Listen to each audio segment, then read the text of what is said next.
வணக்கம். செந்தணலின் பிரதான செய்திகள். விரிவான செய்திகளுக்கு முன் தலைப்புச் செய்திகள். தையிட்டி காணி விடுவிப்பு உரிமையாளர்களிடம் முக்கிய வேண்டுகோள். வடமராட்சி கடற்பரப்பில் அத்துமீறி வளங்களை அழிக்கும் இந்திய மீனவர்கள் வேடிக்கை பார்க்கிறதா கடற்படை. மரக்கறி விலை வீழ்ச்சி மகிழ்ச்சியில் மக்கள் நிரம்பி வழியும் வர்த்தக நிலையங்கள். புத்தாண்டு காலத்தில் குழந்தைகளின் பாதுகாப்பு பெற்றோர்களுக்கு வைத்தியர்களின் அறிவுறுத்தல். யாழில் சகோதரனை தேடிச் சென்ற சகோதரிக்கு இரவில் காத்திருந்த பெரும் அதிர்ச்சி. 5 முறை காப்பாற்றிய இறுதியில் துயரம்.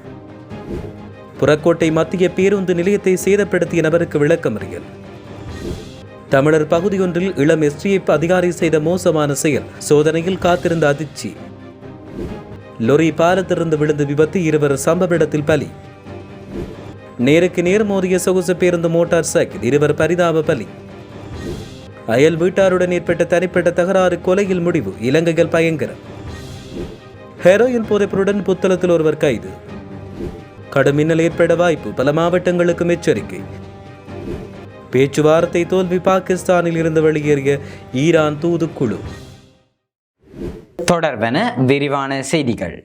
யாழ்ப்பாணம் தையிட்டி விகாரை அமைந்துள்ள பகுதியில் காணிகள் காணப்படுவோர் தமது காணி உறுதிகள் உள்ளிட்ட ஆவணங்களுடன் வருகை தந்து காணிகளை அடையாளம் காட்டுமாறு காணி உரிமையாளர்களில் ஒருவரான சார்ஜன் சுகுமாரி தெரிவித்தார். தையிட்டி விகாரை அமைந்துள்ள காணி உரிமையாளர்களுக்கும் கடற்தொழில் அமைச்சர், மாவட்ட செயலாளர், தெல்லிப்பள்ளி பிரதேச செயலாளர், நீராளவை திணைக்கள அதிகாரிகள் உள்ளிட்டோருடன் மாவட்ட செயலத்தில் நேற்று இடம்பெற்ற விசேட கலந்துரையாடலில் ஊடகங்களுக்கு கருத்து வெளியிட்ட போதே அவர் இவ்வாறு குறிப்பிட்டிருந்தார். அவர் மேலும் தெரிவிக்கையில், தையிட்டி விகாரை அமைந்த பகுதியில் உள்ள காணிகளை அளவீடு செய்யாமல் காணிகளை விடுவியுங்கள் என்று கேட்டோம். அதற்கு அவர்கள் காணிகளை அளவீடு செய்வது உறுதியில் உள்ள காணிகளின் அளவின் அடிப்படையில் காணிகளை உரியவரிடம் கையளிப்போம் என்றும் தெரிவித்தனர். தற்போது 17 பேர் மட்டுமே காணி உறுதிகளை கொடுத்து எமது காணிகளை மீட்பதற்கு தொடர்ந்து போராடி வருகின்றனர். ஆனால் விகாரை அமைந்த பகுதியில் 17 பேரின் காணிகளை தவிர மேலும் சிலரின் காணிகள் உள்ளதாக தெரிவிக்கப்படுகின்றது.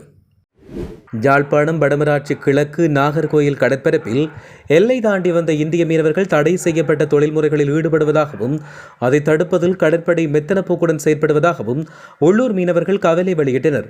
நேற்று முன்தினம் நாகர்கோயில் கிழக்கு திசையில் கரையில் இருந்து சுமார் 16 கிலோமீட்டர் தொலைவில் இந்திய மீனவர்கள் அத்துமீறி உள்நுழைந்தனர். இவர்கள் இந்திய படகுகளில் பயன்படுத்தப்படும் குல்லா எனப்படும் படகுகளில் வந்து இலங்கை கடற்பரப்பில் தடை செய்யப்பட்ட லாம்பு மீன்பிடி தொழிலில் ஈடுபட்டதை எமது பகுதி மீனவர்கள் நேரில் கண்டனர். இதை உறுதிப்படுத்தும் வகையில் அந்த பகுதியில் தொழிலில் ஈடுபட்ட உள்ளூர் மீனவர்கள் இந்திய மீனவர்களின் அத்துமீறலை தமது கையடக்க தொலைபேசிகள் மூலம் காணொலியாக பதிவு செய்தனர். மேலும், நாங்கள் எமது கடற்பரப்பில் வாழ்வாதாரத்துக்காக தொழில் செய்யும் போது சிறிய விதிமுறைகளை காரணம் காட்டி கடற்படை எங்களை கைது செய்கிறது. ஆனால் எல்லை தாண்டி வந்து எமது வளங்களை சூறையாடும் இந்திய மீனவர்களை கடற்படையினர் வேடிக்கை பார்ப்பதாகவும் அவர்கள் வேதனையுடன் குற்றச்சாட்டொன்றினை முன்வைத்துள்ளமை குறிப்பிடத்தக்கது. சிங்கள மற்றும் தமிழ் புத்தாண்டு நாளையே கொண்டாடப்படவுள்ள நிலையில் திருகோணமலை மாவட்டத்தின் கந்தலாய் நகரில் புத்தாண்டு வியாபாரமும் மக்கள் நடமாட்டமும் உச்சக்கட்டத்தை எட்டியுள்ளது. கந்தலாய் நகரைச் சூழவுள்ள பல்வேறு கிராமங்கள் மற்றும் பிரதேசங்களில் இருந்து பெருமளவான மக்கள் தமக்கு தேவையான ஆடைகள், வீட்டு உபயோகப் பொருட்கள் மற்றும் உணவுப் பொருட்களை கொள்வனவு செய்வதற்காக நகரில் திரண்டுள்ளனர். இதன் காரணமாக கந்தலாய் பிரதான வீதி மற்றும் வர்த்தக நிலையங்கள் மக்கள் கூட்டத்தால் நிரம்பி வழிவதாக தெரிவிக்கப்படுகின்றது. பண்டிகை மற்றும் புத்தாண்டு காலத்தில் குழந்தைகள் குறித்து அவதானத்துடன் செயற்படுமாறு கொழும்பு லேடி ரித்வே சிறுவர் வைத்தியசாலையின் விசேட வைத்தியர் தீபால் பெரேரா தெரிவித்தார். பெற்றோரின் கவனக்குறைவு காரணமாக குழந்தைகளுக்கு அதிக அளவு விபத்துக்கள் ஏற்படுவதாகவும் அத்தகைய விபத்துக்களை தவிர்க்க பெற்றோர்கள் விழிப்புடன் இருக்க வேண்டும் என்றும் அவர் குறிப்பிட்டார். புத்தாண்டு காலத்தில் குழந்தைகளுக்கு பாரம்பரிய விளையாட்டுகள் குறித்து தெளிவுபடுத்துமாறும் அவர்களை அந்த விளையாட்டுகளில் ஈடுபடுத்துமாறும் வைத்தியர் இதன்போது கேட்டுக்கொண்டுள்ளார். யாழ்ப்பாணத்தில் தொடர்ச்சியாக பலமுறை தற்கொலை முயற்சியில் ஈடுபட்டு வந்த இளைஞர் ஒருவர் 5வது முறையாக தூக்கிட்ட நிலையில் நேற்று உயிரிழந்தார். கோண்டாவில் சென்ட் செபஸ்டியன் வீதியைச் சேர்ந்த 27 வயதானவரை இவ்வாறு உயிரிழந்தார். உயிரிழந்த இளைஞன் இதற்கு முன் 4 தடவை தூக்கிட்டு தற்கொலை செய்ய முயன்ற போது உறவினர்களால் காப்பாற்றப்பட்டார். இந்நிலையில் நேற்று வேலை முடித்து வீடு திரும்பிய அவர் இரவு உணவை உட்கொண்ட பின் சுமார் 8 மணியளவில் வீட்டிலிருந்து வெளியேறினார். இரவு 10 மணி கடந்தவர் வீடு திரும்பாதால் சந்தேகமடைந்தவரின் சகோதரி அவரை தேடிச் சென்றார். இதன்போது அவர் தூக்கிட்ட நிலையில் காணப்பட்டார். அவரை மீட்டு யாழ் போதனா வைத்தியசாலையில் அனுமதித்த போதிலும் அவர் ஏற்கனவே உயிரிழந்ததாக வைத்தியர்கள் தெரிவித்தனர். புதுப்பிக்கப்பட்ட புறக்கோட்டை மத்திய பேருந்து நிலையத்தின் பொது சொத்துக்களுக்கு சேதம் விளைவித்த குற்றச்சாட்டில் கைது செய்யப்பட்ட நபர் விளக்கமறியலில் வைக்கப்பட்டார். குறித்த பேருந்து நிலையத்தின் சொத்துக்களுக்கு சேதம் விளைவிக்கப்பட்டுள்ளதாக அந்த பேருந்து நிலையத்தின் நலம்புரி பிரிவால் புறக்கோட்டை காவல் நிலையத்தில் முறைப்பாடு செய்யப்பட்டது. இதைத் தொடர்ந்து 33 வயதான சந்தேக நபர் ஒருவர் நேற்றைய தினம் கரணி பகுதியில் வைத்து கைது செய்யப்பட்டார். இந்நிலையில் சந்தேக நபர் கொழும்பு மேலதிக நீதவான் முன்னிலையில் முன்னிலைப்படுத்தப்பட்டிருந்த நிலையில் எதிர்வரும் ஏப்ரல் மாதம் 17ஆம் தேதி வரை விளக்கமறியலை வைக்க உத்தரவிடப்பட்டது. புதிதாக புனர்நிர்மாணம் செய்யப்பட்ட புறக்கோட்டை மத்திய பேருந்து நிலையத்தை பாதுகாக்குமாறு இலங்கை போக்குவரத்து சபை பொதுமக்களிடம் வேண்டுகோள் விடுத்துள்ளது. மட்டக்களப்பு கரடினாறு போலீஸ் பிரிவுக்குட்பட்ட பெரிய புல்லுமலை பகுதியில் சட்டவிரோதமான முறையில் புதைகள் தோண்டி நடவடிக்கையில் ஈடுபட்ட விசேட அதிரடிப்படை அதிகாரி ஒருவர் உள்ளிட்ட 4 நேற்று சனிக்கிழமை அதிகாலை போலீசாரால் கைது செய்யப்பட்டனர். பெரிய புல்லுமலை பகுதியில் புதைகள் தோண்டப்படுவதாக கரடினாறு போலீசாருக்கு கிடைத்த ரகசிய தகவலை அடுத்து போலீஸ் பொறுப்பதிகாரி தலைமையிலான விசேட குழுவினர் அதிகாலை 5 மணிக்கு அந்த பகுதியை சுற்றி வளைத்தனர். இதன்போது புதைகள் தோண்டும் பணியில் ஈடுபட்ட 4 போலீசார் கைது செய்துள்ளனர். கைது செய்யப்பட்டவர்களில் ஒருவர் வாழைச்சின விசேட அதிரடிப்படை முகாமில் கடமையாற்றி வருபவர் என்பதோடு தற்போது விசேட கடமை நிமித்தம் மகாயா முகாமில் இணைக்கப்பட்ட 36 வயதிய மொன்றாகலையைச் சேர்ந்த அதிகாரி என்று தெரிவிக்கப்படுகின்றது. வாரிய போல நாரமல வீதியின் நெலும்புவ கொலபுனோயா பாலத்திலிருந்து லொரி ஒன்று கவிழ்ந்ததில் அதன் சாரதி மற்றும் உதவியாளர் ஆகிய 2 சம்பவ இடத்தில் உயிரிழந்தனர். இன்று அதிகாலை 1 மணி முதல் 2 மணி இடைப்பட்ட காலத்தில் இந்த விபத்து இடம்பெற்றதாக கட்டுப்புத்த போலீசார் தெரிவித்தனர். மீரிகம பல்லேவல பகுதியைச் சேர்ந்த 63 பேர் 42 வயதுடைய 2 இவ்வாறு உயிரிழந்தனர்.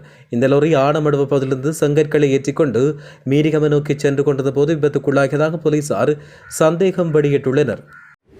பொலனறுவை மட்டக்களப்பு பிரதான மார்க்கத்தில் வெளிக்கந்த சுசிரிகம பிரதேசத்தில் சொகுசு பேருந்தொன்றும் மோட்டார் சைக்கிள் ஒன்றும் நேருக்கு நேர் மோதி 2 பரிதாபமாக உயிரிழந்தனர். இன்று அதிகாலை இந்த விபத்து இடம்பெற்றது.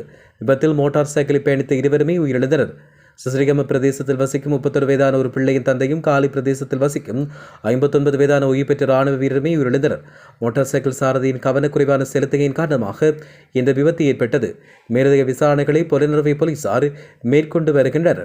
மேலும் சீதவை போலீஸ் பிரிவுக்குட்பட்ட கொற்றுக்கொட வீதியின் 3ஆம் மைல்கலுக்கு தூணுக்கு அருகில் நேற்று இரவு இடம்பெற்ற விபத்தில் ஒருவர் உயிரிழந்ததாகவும் தெரிய வருகிறது. களுத்துறை கொரணை போலீஸ் பிரிவுக்குட்பட்ட மல்வானேகம பகுதியில் கூர்மையான ஆயுதத்தால் தாக்கி நபரொருவர் கொலை செய்யப்பட்டுள்ளார். இது நேற்று இடம்பெற்றது. தனிப்பட்ட தகராறு காரணமாக இந்த கொலை இடம்பெற்றதாக போலீசார் தெரிவித்தனர்.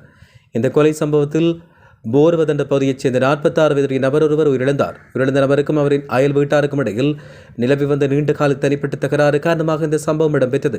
இதன்போது தாக்குதலுக்கான நபர் பலத்த காயமடைந்து கொரோனா வைத்தியசாலையில் அனுமதிக்கப்பட்ட பின் சிகிச்சை பலனின்றி உயிரிழந்தார். சம்பவம் தொடர்பில் 32 வயதுடைய சந்தேக நபர் ஒருவர் கொரோனா போலீசாரால் கைது செய்யப்பட்டுள்ளார். புத்தளம் பகுதியில் அதிகளவான ஹெரோயின் போதைப்பொருள் வைத்திருந்த சந்தேக நபர் ஒருவர் காவல்துறையினரால் கைது செய்யப்பட்டார்.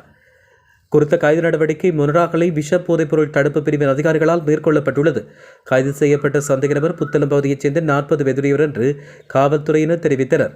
சம்பவம் தொடர்பில் மேலும் தெரிய வருகையில் சந்தேக நபரிடமிருந்து 84 கிராம் 50 மில்லிகிராம் ஹெரோயின், 2 கைத்தொலைபேசிகள் மற்றும் போதைப்பொருள் விற்பனைக்காக பயன்படுத்தப்படும் தராஸ் என்பன காவல்துறையால் மீட்கப்பட்டது.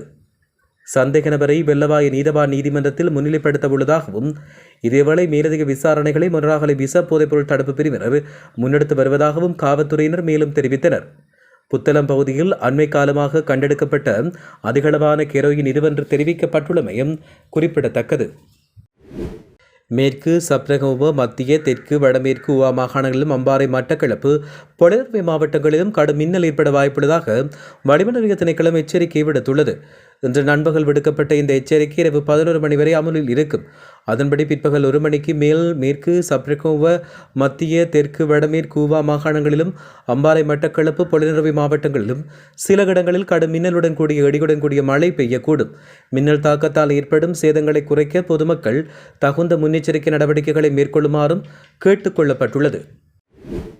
இனி சர்வதேச செய்திகள்.